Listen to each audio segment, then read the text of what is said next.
if you have an inkling of understanding that and conviction of sin, which is the breaking of God's law, if you have an inkling of that, you ought to take it seriously that God just may well be calling you to repentance.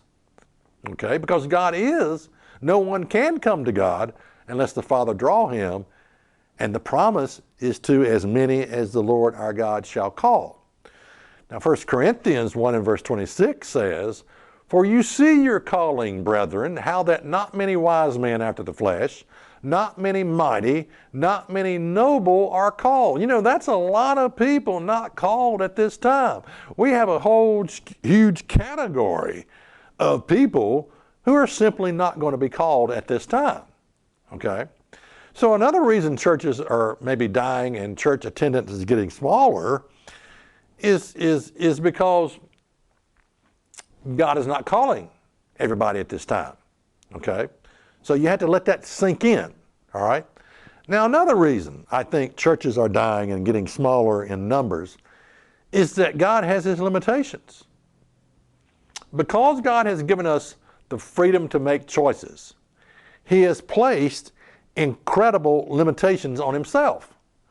Now imagine that, a God that would place and accept incredible limitations on himself. Let me explain.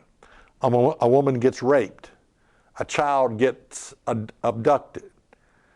Now, yeah, God could have stopped it. And then, you know, this is where a lot of people fall out with God. You know, well, God, why did you allow this to happen? Why did you allow that to happen? Why do you allow bad things to happen? But what you got to understand is God has deliberately, by giving us free choice, and if we're free to make good decisions, we're free to make bad decisions. And God has placed us in this world all together, and we got to get along with one another.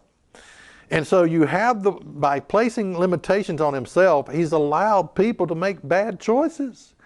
He's allowed people to sin and do some very ugly things, you know?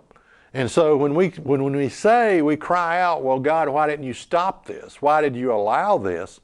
Truth of the matter is God has placed limitations on himself. And the truth of the matter is we don't want God involved in our day-to-day lives. I mean, you're getting ready to fire up a cigarette. You don't want God to blow that thing out. You're getting ready to drink that 12th beer that's going to cause that accident where you hit head on and you killed this mother's infant gets killed because of your stupidity and driving drunk. But you didn't want God to stop you from drinking that 12th beer, did you? You don't want God blowing out that cigarette. You don't want, you know, the two couple in the back seat of the car getting ready in the heat of passion, getting ready to make love. Another little bastard child comes along that's not loved, not wanted. It's going to be pawned off on the grandparents. You know, this unwanted pregnancy. You didn't want God to intervene in the back seat of the car, did you? And lock the zipper on the guy's pants, or lock the zipper on the girl's pants, or lock both zippers, you know. You can't get your pants off or whatever. We kid ourselves. We blame God for all the bad things that happen, and we don't realize we're the ones causing the bad things to happen by our free choice.